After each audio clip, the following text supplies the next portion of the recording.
Good evening and welcome to Scotland at 7. My name is McGlynn. A military spokesperson has said Ukrainian armed forces are making progress in the direction of Novoprokopivka, the village beyond Robotyne, in the direction of Melitopol. At least 2 people were reportedly killed in Kiev in what authorities described as the heaviest series of Russian airstrikes on the Ukrainian capital for months. Air defences shot down all 28 Russian missiles and 15 out of 16 drones, General Valery Zaluzhny, Commander-in-Chief of Ukraine's armed forces, said on Wednesday. 6 Ukrainian pilots were reportedly killed when 2 military helicopters crashed in the eastern Donetsk region.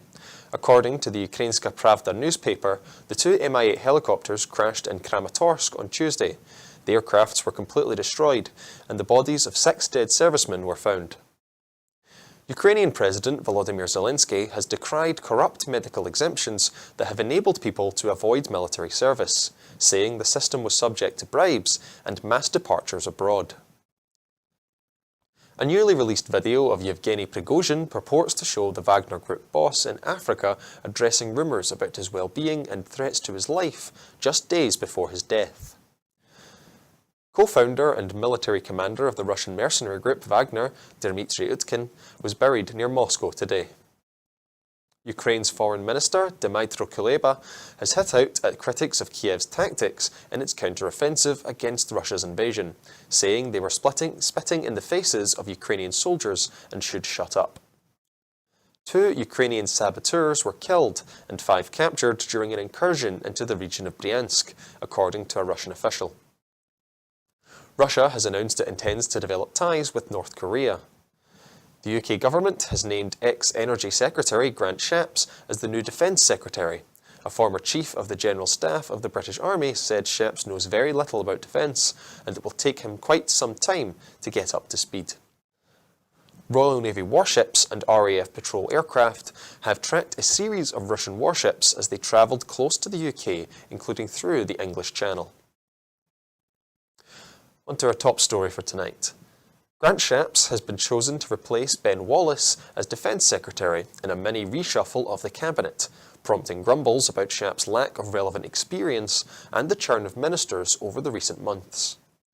The switch, which included the 2019 Imtake MP Claire Coutinho, replaced Shapps as Energy Secretary and Net Zero Secretary, means Shapps will be taking on his 5th Cabinet post in the past year.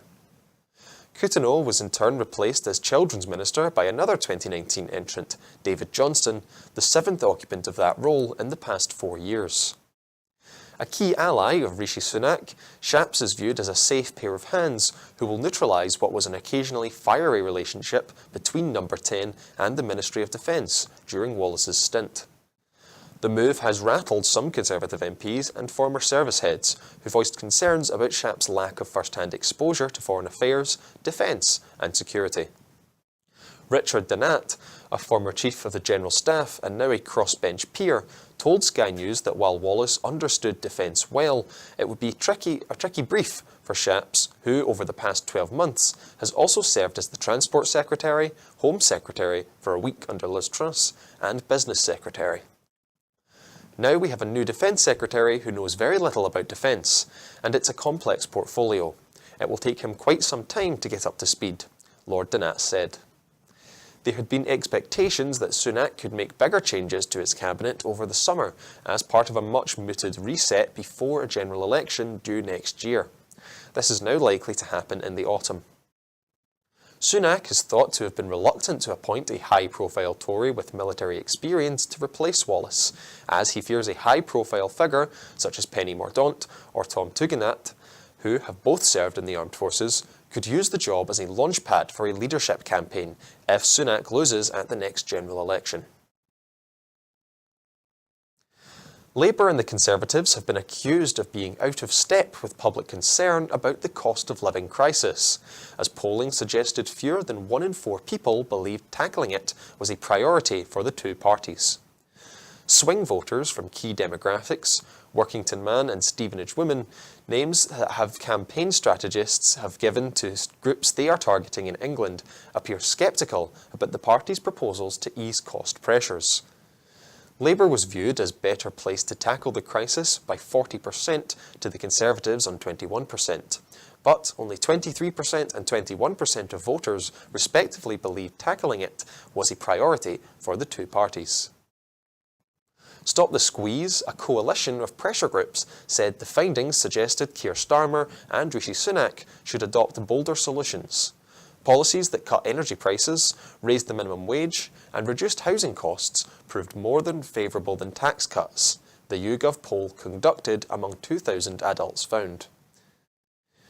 The cost of living is the second most pressuring issue to voters, just behind the NHS, the survey found, and with winter approaching, energy bills are expected to be higher this year than last, because despite them falling, there is currently no government support.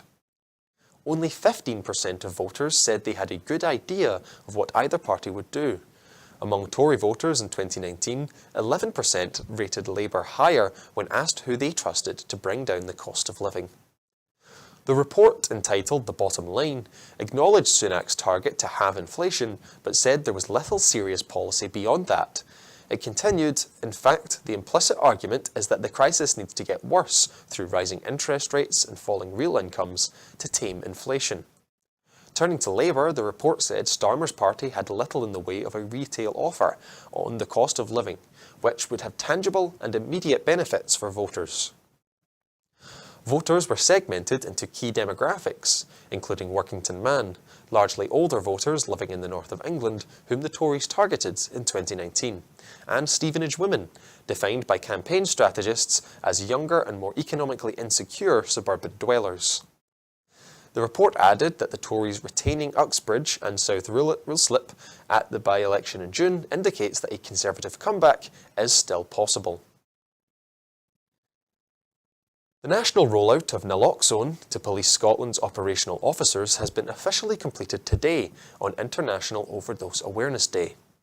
The programme to issue overdose reversal kits to all constables, sergeants and inspectors, which began exactly a year ago, now has around 12,500 officers trained and equipped with individual pouches, worn as part of standard issue equipment. Naloxone is an emergency first aid treatment to reverse a potentially life-threatening opioid/opiate-related drug overdose by countering the suppression of the respiratory system. Police Scotland officers have now used naloxone on at least 325 occasions and across all 13 geographical policing divisions. Administrations have occurred when officers have come across people in crisis while on duty, been flagged down by members of the public, during warrant executions, while attending a siege situation, and in custody departments, as well as in concern for in-person calls when an individual was intending to complete suicide. The Scottish Government's Minister for Drugs and Alcohol Policy, Elena Whitman, today met Assistant Chief Constable Gary Ritchie, who led the naloxone programme, along with two officers who've administered naloxone while on duty. ACC Ritchie said, "Police Scotland is committed to doing all we can to combat the insidious effects of drugs in our society, from both an enforcement perspective and also while taking a public health approach to preventing harm." Naloxone is part of that public health approach. We've had positive outcomes in the overwhelming majority of incidents, and I am in no doubt that by doing so, our officers have saved lives. Drugs and Alcohol Policy Minister Elena Whitman said, "I want to thank Police Scotland for the incredible job they do every day to help keep people safe. The rollout of naloxone training has no doubt resulted in many lives being saved." Naloxone is one of a wide range of measures being used to address the public health emergency of drug deaths, but it plays an important role and allows those supplying the kits to connect people who use drugs and their families with appropriate local services. We are investing a total of £250 million in our national mission on drugs over the course of this Parliament and have already supported 300 grassroots projects. We'll continue to expand and improve access to residential rehabilitation and drive MAT standards implementation where recent research found substantial progress had been made with more people getting treatment. An influential Westminster committee has called for the establishment of safe consumption rooms in Glasgow. The UK Home Affairs Committee published a report this morning which calls for a review of drug classification and a new health-led approach to tackling drugs, with a trial of safe consumption rooms to reduce the harm of dangerous drugs. The Scottish Government already treats problematic drug use as a public health emergency. However, drugs laws are currently reserved to Westminster. The Scottish Government has received praise for its efforts to reduce drug deaths, with progress being made through initiatives such as the rollout of take-home naloxone and the medication-assisted treatment standards, which were praised by the committee. The Misuse of Drugs Act is now over 50 years old, and there has been increasing calls for it to be reviewed as a matter of urgency. The committee said criminalising drug users does nothing but entrench a problem that sees far too many people die every year. The SNP's Glasgow Central MP, Alison Thewlis, who has campaigned for legal safe consumption rooms for years, said the report was an important recognition that swift change at UK government level was needed to curb drug deaths. Commenting, Alison Thewlis, MP, said, "The Tories can no longer ignore the need for urgent reform of the UK's drug laws. They must accept the recommendations of the Cross-Party Home Affairs Committee report and the demands the SNP has made for years for safe consumption rooms. Safe consumption rooms are not a silver bullet when it comes to drug deaths in Scotland, but they do have a part to play in a joined-up approach from every level of government to combat drug-related deaths, and, as this committee has agreed, could save lives. We mustn't see more lives needlessly lost. This report is an important recognition that swift change is needed, but it must be followed with action from the UK government." Former Chancellor Nadeem Zawahi is in line to become the chair of the Daily Telegraph and the Sunday Telegraph, after brokering a deal between Middle Eastern investors and the Barclay family, according to reports. The Barclays are thought to be attempting to regain control of the media group with financial support from investors in the United Arab Emirates, months after surrendering the debt-laden business to Lloyds Banking Group. Lloyds put the Telegraph's holding company into receivership in June after the breakdown of talks with the family. Today, The Times reported that the Zahawi family has been involved as a middleman in the financing deal, raising the prospect of the Conservative MP becoming chair of the titles if the Barclays were successful in buying back about £1 billion worth of debt owed to Lloyds. Such a move would probably prove controversial, as Zawahi was sacked as the Tory party chair in January after he was found to have breached the ministerial code by failing to declare an HMRC investigation into his tax affairs. An inquiry by the Prime Minister's ethics advisor, Sir Laurie Magnus, concluded that Zahawi had made a serious breach of the code by not telling officials he was under investigation by the tax body when he was appointed Chancellor by Boris Johnson. He remains the MP for Stratford-upon-Avon. The proposed tie-up between Zahawi and the Barclays is understood to involve investment from anonymous backers based in Abu Dhabi. Under their proposals, the Barclays and their co-investors would settle about £1 billion worth of debts owed to Lloyds at a discount, reportedly by paying up to £600 million. A fifth of known life on Earth can be found in UNESCO World Heritage Sites, according to the first survey of the planet's most important cultural and historical landmarks. From the Great Barrier Reef to the Kazakh Steppe, nearly 3/4 of all recorded bird species, 2/3 of all mammals, and more than half of all hard corals have been recorded at World Heritage Sites, even though they cover less than 1% of the planet, according to the new analysis produced by UNESCO and the International Union for the Conservation of Nature. The 1,157 protected sites in almost every country on Earth, which include key nature sites such as the Okavango Delta, alongside landmarks such as the Great Wall of China, are home to some of the world's most threatened species, including all remaining Javan rhinos, vaquita porpoises, pink iguanas, along with more than half of all mountain gorillas, breeding albatrosses, and Sumatran orangutans. Hyperion, the world's tallest tree, standing at 115 metres, the stinking corpse lily, the largest flower, and the wintering region of the monarch butterfly are also found in the World Heritage Sites, according to the report. The survey found that, together, the sites cover an area larger than India, including forests spanning twice the size of Germany. But experts say the World Heritage Sites are threatened by climate breakdown and human overconsumption, prompting warnings that some species could go extinct in the protected areas, despite being recognised as globally important. The report authors say governments should think carefully about how better to protect the sites as they plan for meeting this decade's UN biodiversity targets, which are due before Biodiversity COP16 next year, as part of their efforts to protect 30% of Earth and restore degraded ecosystems. Lazare Ilondu Asomo, director of the World Heritage at UNESCO, said that while most World Heritage sites were cultural, they also included many important natural areas that must urgently get better protection. The main message is that we want governments to do more to protect these areas. World Heritage sites are essential for the protection of biodiversity. We want them to do more by giving them the data to show them that if they do not protect these areas, so many key species may go extinct. Vaquitas, the Javan rhinoceros, mountain gorillas, they are all on World Heritage Sites, he said.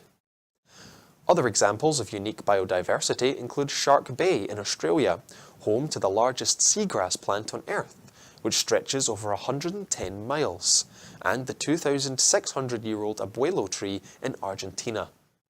The survey found that UNESCO sites also cover vital migration routes, such as the East Atlantic Flyway for birds that stretches from the Arctic to South Africa, and the East Asian Australasian Flyway. Routes for elephants, sharks, and Sega antelope are also included, along with the Great Migration of wildebeest on the plains of East Africa. To improve how sites are better protected, the report recommends that countries include UNESCO sites in their national biodiversity strategies and action plans, which will detail how a country is contributing towards nature targets agreed at last December's COP15 Biodiversity Conference. Emergency services have reported at least 73 people, including at least 7 children, have died in a fire in a multi-storey building in the centre of Johannesburg, South Africa's biggest city. In one of the country's worst such tragedies in living memory, Emergency Management Services said a further 43 people had been injured in the blaze, which broke out early today. People have been evacuated from the building, and the emergency services spokesperson, Robert Mulazade, said a search and recovery operation was on the way.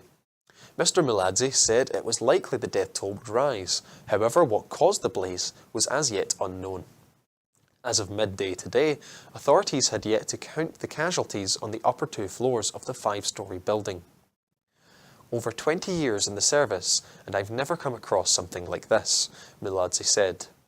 There was an informal settlement inside the 5-storey building, so there are a lot of informal structures inside the building. There is a lot of debris that we have to remove. Omar Arafat, a resident at the building, recalls being woken up at about 1 a.m. with loud bangs and the screams of fire, fire.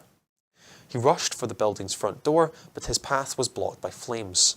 With no other avenue of escape, he broke a window in his 3rd-storey room and jumped. He doesn't remember anything else until he regained consciousness 3 hours later. Joyce Adam, Arafat's sister, who also lived in the building, has yet to be accounted for. Her 2-year-old daughter was thrown out of a window and caught by onlookers on the ground below. The child is now being cared for by the other family members. At the scene on Today, hundreds of people gathered behind police lines hoping for word on friends and family members who lived in the building. The residents of the building were mostly people from Malawi, Tanzania, and Zimbabwe. Those that did escape face an uncertain future. So far, there has been no provision made for their alternative accommodation, and most people lost their passports, phones, and money in the fire. In addition to the dozens of emergency service and police vehicles, local government officials and politicians gathered outside the building. The building is in the heart of Johannesburg's dilapidated central business district, and is one of the hundreds of so-called hijacked buildings that have been unlawfully occupied. These buildings receive little in the way of public services and are prone to tragedy. Several other buildings in a similar state of neglect have caught fire in recent months. Earlier in August, a fire tore through the top floor of a building in the suburb of Yeovil, near the central business district. And in June, 2 children were killed in a blaze in Hillbrow. In July, a fire broke out on Lillian Ngoy Street after an underground gas explosion. The Scottish Government has reminded short-term let operators in Scotland to apply for a licence before the 1st of October deadline, highlighting that no application so far has been rejected. Licensing has been introduced to ensure short-term lets in Scotland are safe and meet consistent quality standards, including having gas certificates and suitable electrical equipment. Official statistics published today, dating up to the 31st of March this year, show that across the 32 local authorities, no applications submitted for a short-term let licence have been refused. Housing Minister Paul McGlynn said, "Quality short-term let accommodation is vital to Scotland's tourism sector and wider economy. It aims to protect the reputation of responsible operators and ensure the sector is regulated in line with other accommodation such as hotels and caravan parks, giving guests assurance of consistent safety standards." There has been a lead time of almost 2 years to the October deadline. Official statistics published today cover only up to the end of March, and we know many more hosts have applied in recent months. Operators can take confidence that local authorities are working pragmatically to support new licensees through the application process. And we can see from the information that no completed applications had been rejected in the period or since. So I would repeat calls to everyone within the industry to back the scheme and encourage short-term let operators to apply for a licence in good time before the 1st of October deadline. The First Minister has encouraged every school in Scotland to join Reading Schools, a Scottish Government-funded programme that supports attainment and benefits pupils' health and well-being. So far, 371 schools have been awarded Reading Schools accreditation and 511 more have joined the programme, which independent evaluation has shown leads to more than pupils reading for pleasure and can help to reduce the poverty-related attainment gap. The Scottish Government hope that every school in Scotland will be a reading school within 3 to 5 years. In addition to Reading Schools, the First Minister is underlining his personal commitment to promoting literacy and numeracy by promoting the Read, Write, Count with the First Minister programme, which will provide books and literacy materials to children when it opens in the autumn. The First Minister and the Education Secretary were told about the benefits of Reading Schools during a visit to Claypots Castle Primary School in Dundee. First Minister Humza Yousaf said, "I am pleased that the hugely successful First Minister's Reading Challenge has now evolved into a reading support programme that will benefit even more pupils and involves the whole school community. We know that reading can support improved attainment across the curriculum and that embedding a reading culture in schools can open the door to a lifelong love of books. I look forward to working with the Scottish Book Trust and schools across the country on both Reading Schools and the refreshed Read, Write, Count with the First Minister set to launch in the autumn.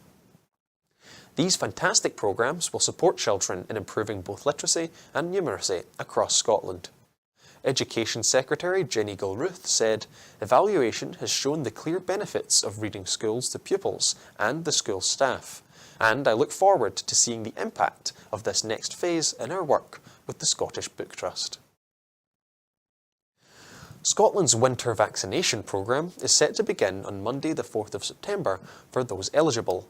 Invitations to book or attend an appointment have already been sent to those eligible for a flu vaccine by post, in a white NHS Scotland envelope, by email or text, depending on communication preferences. As a precautionary measure, Public Health Scotland and the Scottish Government are now working closely with health boards to consider bringing winter vaccinations forward for those at the highest risk of becoming seriously ill from flu and COVID-19. This includes care home residents, those aged 75 and over, and those with weakened immune systems, who were initially set to receive their vaccinations from mid to late October. This change is being made following the identification of the newly identified COVID-19 variant of interest, BA2.86, as detailed in the PHS's latest National Respiratory Report. Vaccination remains the best way to protect yourself, and we strongly encourage those eligible to take up the vaccination offer when it comes. Viruses are always changing, and getting vaccinated every year is the best way to stay protected. To prevent the spread of flu and COVID-19, we continue to advise staying home with any respiratory symptoms and to wash hands regularly. Chief Medical Officer Professor Sir Gregor Smith said, "Work is ongoing to understand the new COVID-19 variant, BA.2.86, with more fully. However, as a precautionary measure, vaccination of people at the highest risk, such as care home residents and people aged 75 and over, is being brought forward." Dr. Nick Finn, Director of Public Health Science at PHS, said, "We are continuing to monitor the emergence and prevalence of COVID-19 variants in Scotland through our surveillance programme. While we are not concerned about the current levels of COVID-19, the identification of BA.2.86 in Scotland means that we are now working with health boards to ensure those most vulnerable to illness are protected this winter.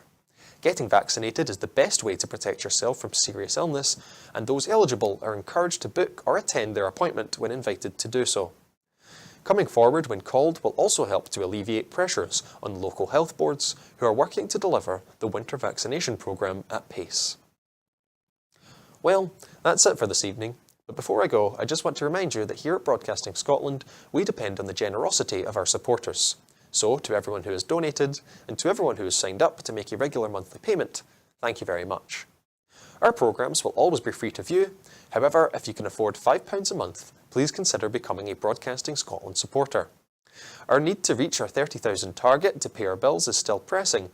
However, the generosity of our supporters has given us a little more time. We have now raised over £16,000, and we are able to continue making programmes for the next few weeks. But our need to raise the remaining 14,000 is still really urgent. Good night, and thank you for watching.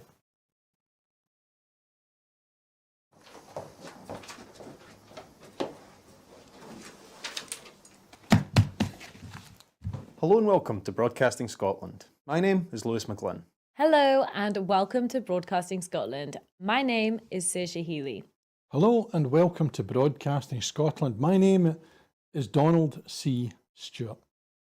Broadcasting Scotland is Scotland's independent broadcaster, providing factual news, reporting on the issues important to the people of Scotland. We are committed to public service broadcasting, and with your support, we will produce even more programmes. Provide opportunities for young people interested in media production and broadcasting, and challenge preconceptions of what Scottish media looks like, amplifying Scotland's voice and reflecting its communities. We can already deliver high-quality live news, and we will create the highest quality programmes for you to enjoy. But we can only do that with your support.